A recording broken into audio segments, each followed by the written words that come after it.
Welcome back to my channel and today's topic is ZN staining.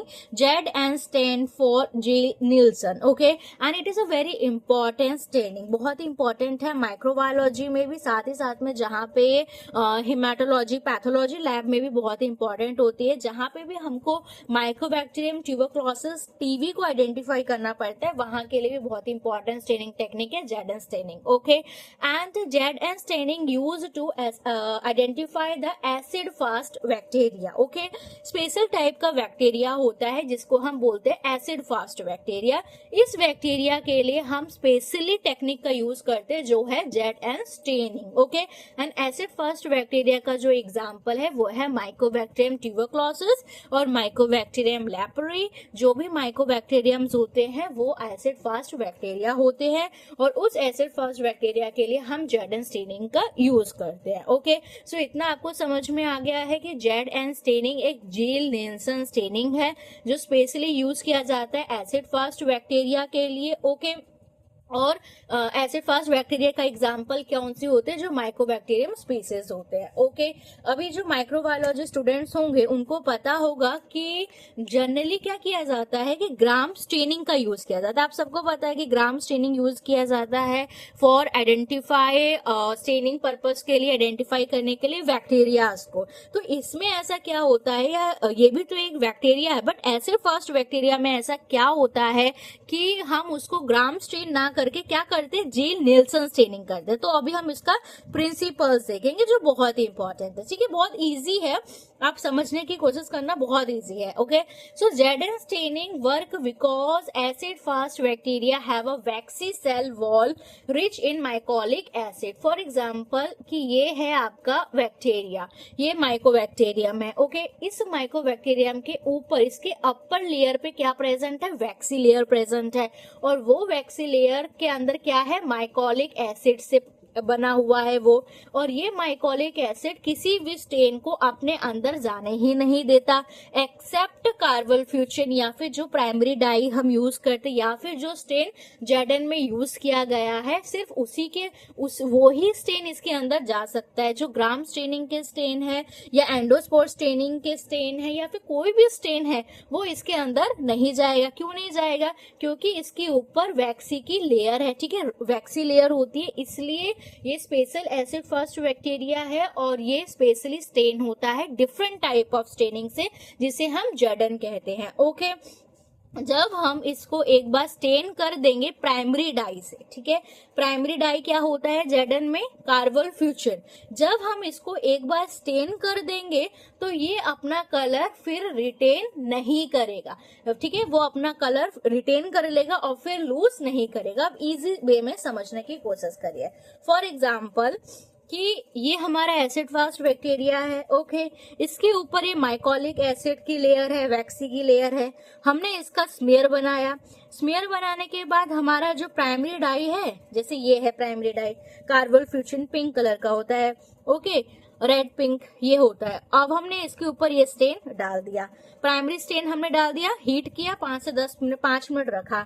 उसके बाद क्या होगा कि जो प्राइमरी स्टेन है कार्बल फ्यूजन, सिर्फ उसके पास ऐसी कैपेसिटी है, या फिर जो स्टेन हम ZN में यूज करते हैं उसके पास एक कैपेसिटी है प्राइमरी स्टेन कि वो यहाँ पे क्या हुआ, इस बैक्टीरिया के साथ जाके सेल वॉल के अंदर इंटैक्ट हो गया, सेल वॉल के अंदर चला गया। वैक्सी लेयर जो थी ऊपर, इसको डिसॉल्व कर दिया और उसके अंदर चला गया।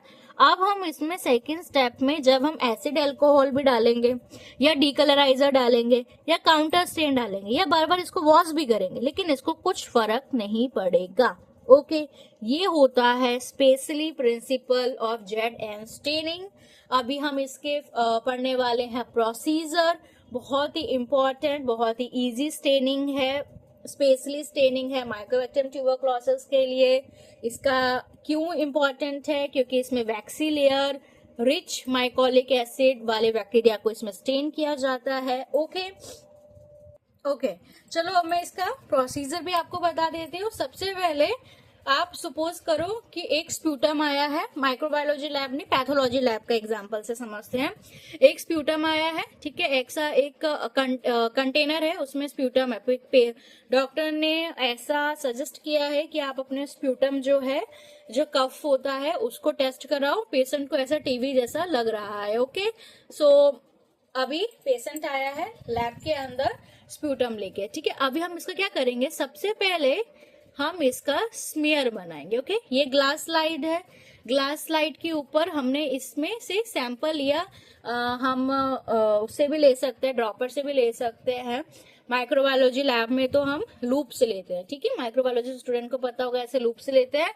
और पैथोलॉजी में हम पिपेट से ले लेते हैं, या ड्रॉपर्स होते हैं ना, उनसे ले लेते हैं। ओके, सो हमें क्या करना है, बेसिकली एक थिन लेयर का स्मीयर बनाना है। ऐसा हमने एक थिन लेयर का स्मीयर बना दिया, ये हमारा स्मीयर हो गया।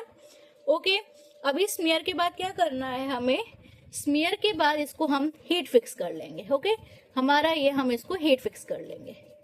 हीट फिक्स किया हमने, हीट फिक्स के बाद इसको थोड़ा एयर ड्राई करेंगे, ताकि ये जो ये एकदम हीट पे चला गया है वो वापस रूम टेम्परेचर पे आ जाए। रूम टेम्परेचर पे जैसे ही हमारा स्मीयर आ जाएगा, अभी इम्पोर्टेंट स्टार्ट होने वाला है। अब क्या होगा, हम इसके ऊपर अपने पूरे स्मीयर को स्टेन कर देंगे विद प्राइमरी डाई के साथ, और वो प्राइमरी डाई है हमारी कार्बोल्फिशिन। ओके, प्रोनाउंसिएशन में बी वेरी, ओके, कार्बोल्फिशिन है, ये हमने इसके ऊपर पूरे स्मीयर के ऊपर डाल दिया और इसको हमने हीट फिक्स कर दिया। हीट फिक्स किया। ओके, दिस इज कुछ भी है ये, हीट फिक्स करने के लिए हमने यूज किया है, लैंप्स वगैरह यूज होते हैं, ये स्पिरिट्स बर्नर यूज होते हैं, वो हमने इसको हीट फिक्स किया। हीट फिक्स करने के बाद हमने इसको 5 मिनट के लिए छोड़ दिया। 5 मिनट के छोड़ने के बाद हमने इसको टैप वाटर से क्लीन कर दिया। टैप वाटर से क्लीन किया तो जितना स्टेन इसमें गया है अंदर, अब वो वैसा ही रहेगा। अगर ये एसिड फास्ट बैक्टीरिया है तो ऐसा हो गया, इसको हमने टैप वाटर से क्लीन करा। Okay, this is the first step. Okay, staining का फर्स्ट स्टेप है, स्मीयर प्रिपरेशन का ये फर्स्ट स्टेप था। अभी सेकेंड स्टेप पे हमने स्मीयर लिया। ओके, इसके ऊपर एसिड एल्कोहल डाल दिया, जो कि एज अ डीकलराइजर की तरह वर्क कर रहा है। ओके, डीकलराइजर की तरह वर्क कर रहा है एसिड एल्कोहल, हमने इसके ऊपर डाला और कितने मिनट छोड़ा हमने उसमें, 1-2 मिनट छोड़ दिया। 1-2 मिनट अपनी इसमें ऊपर हमने डाल दिया और 1-2 मिनट तक हमने इसको रहने दिया। फिर हमने टैप वाटर से वापस क्लीन कर दिया। ओके, अभी लास्ट स्टेप क्या है, लास्ट स्टेप में हमने इसमें काउंटर स्टेन डाला। हमारे ये है, इसके अंदर हमने काउंटर स्टेन डाला। ओके, काउंटर स्टेन डाला, काउंटर स्टेन में हम मिथाइलिन ब्लू डाल रहे हैं और इसको हमने 30 सेकंड तक रखा, फिर टैप वाटर से क्लीन कर दिया। ओके, अभी हमारे पास लास्ट स्लाइड हमारे पास आ गई है। ओके, ये लास्ट स्लाइड है और इसको हमने एयर ड्राई किया। अभी आगे क्या होता है वो मैं आपको बताती हूँ। अभी ना बुक्स में और गूगल पे आपको अलग अलग मिलेगा कि कार्बोफ्यूचन का 1% है, एसिड अल्कोहल में हमने सल्फ्यूरिक एसिड का यूज किया है या फिर इथाइल अल्कोहल का यूज किया है, मिथाइलिन ब्लू कितनी कंसेंट्रेशन का है वो वेरी करता है। मैंने आपको बेसिक बता दिया है कि प्राइमरी डाई कार्बोफ्यूचन होता है, सेकेंडरी डिकलराइजर एसिड अल्कोहल होता है और काउंटर स्टेन आपका मिथाइलिन ब्लू होता है। ये बेसिक है। ओके, अभी लास्ट स्टेप, अब आ जाते हैं लास्ट स्टेप पे।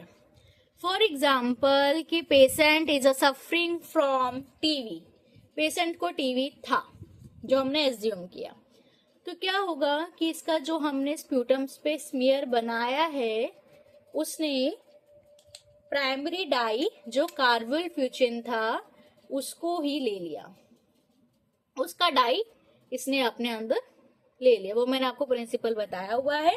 कार्बोफ्यूचर का डाई इसमें आ गया। इसके बाद हमने इसमें एसिड अल्कोहल डाला, ठीक है, जो कि एक डीकलराइजर है। फिर हमने इसको टैप वाटर से रिंस किया। फिर हमने इसमें काउंटर स्टेन डाला मिथाइलिन ब्लू। फिर हमने इसको वापस से टैप वाटर से किया, यहाँ पे हमने हीट भी किया था। ओके, टैप वाटर से किया, वापस हमने इसमें क्या किया, इसको एयर ड्राई किया। आपको क्या दिखेगा कि अगर patient is suffering from tuberculosis तो बैकग्राउंड होगा ब्लू कलर का, मेरे पास ब्लू मार्कर नहीं है अभी, तो बैकग्राउंड होगा ब्लू कलर का और हमको टीवी के बैक्टीरियाज दिखेंगे रॉड शेप्ड के, ऐसे छोटे छोटे रॉड शेप्ड के चेन में हमको बैक्टीरिया दिखाई देंगे। फिर जो पैथोलॉजिस्ट है वो ग्रेड 1 ग्रेड 2 के हिसाब से देगा कि पेशेंट को कितना टीबी है। माइकोबैक्टीरियम ट्यूबरक्लोसिस हमको ऐसा दिखाई देगा, ये टीबी बैक्टीरिया है, यहाँ से कंफर्म और आगे भी प्रोसेस में जा सकता है। ठीक है, अगर पेशेंट को टीबी नहीं है तो, अगर नहीं है तो क्या होगा। हमने जो स्मीयर बनाया है वो हमने बना लिया है वापस। हमने इसमें कार्बोफ्यूचन का स्टेन डाला। ओके, कार्बोफ्यूचर डाला इसमें, जैसे हमने सेम उसमें डाला था वैसे ही इसमें डाला, इसने भी कलर ले लिया। ठीक है, कलर आया, ऊपर ऊपर आया, सिर्फ लेयर के अंदर नहीं गया। ओके, इसमें हमने हीट किया, सेम हीट किया, टैप वाटर से रिंस किया। इसके बाद हमने इसमें एसिड अल्कोहल डाला, मतलब हमने डीकलराइजर डाला। डीकलराइजर की वजह से जो ये ऊपर स्टेन गया था प्राइमरी स्टेन वो हट गया, प्राइमरी स्टेन वाटर के साथ ही चला गया। अभी हमारा जो सेल है वापस से स्टेनलेस हो गया, उसके अंदर कोई कलर नहीं बचा। ठीक है, डीकलराइज हो गया। वापस से हमने इसको टैप वाटर से रिंस किया और अब हमने इसमें काउंटर स्टेन डाला, मतलब हमने इसके अंदर मिथाइलिन ब्लू डाला। ओके, इसके अंदर मिथाइलिन ब्लू डाला, तो अभी तो ये इसके अंदर कुछ भी डाई नहीं है ना, तो ये तो सेकेंडरी डाई ले ही लेगा। इसने मिथाइलिन ब्लू ले लिया। मिथाइलिन ब्लू मैं आपको ब्लू से बताती बट मेरे पास नहीं है तो मैं ब्लैक से बताती हूँ। ये इसने मिथाइलिन ब्लू ले लिया। ओके, एयर ड्राई किया। अब हमें कैसे दिखाई देगा, अब हमें सेम ब्लू बैकग्राउंड ही रहेगा, उसमें हमें कोई पिंक रोड कलर नहीं दिखाई देगा, ऐसे नहीं दिखाई देंगे pink road colour, pink colour road से बैक्टीरिया नहीं दिखाई देंगे। हो सकता है कि अदर नॉर्मल फ्लोरा दिखाई दे, नॉर्मल फ्लोरा या नॉन एसिड फास्ट बैक्टीरिया दिखाई दे। ओके, जैसे स्ट्रेप्टोकोकस दिखाई दे सकता है, स्ट्रेप्टोकोकस निमोनिया ये सब दिखाई दे सकता है। तो ये रेड कलर से कुछ नहीं दिखाई देगा, हमें सिर्फ या तो राउंड राउंड डिप्लोकोकस निमोनोकोकस ऐसा दिख सकता है। तो आप इजिली आइडेंटिफाई कर सकते हैं कि कौन से नॉन एसिड फास्ट बैक्टीरिया है और कौन से acid fast bacteria. So it is all about acid fast bacteria के बारे में।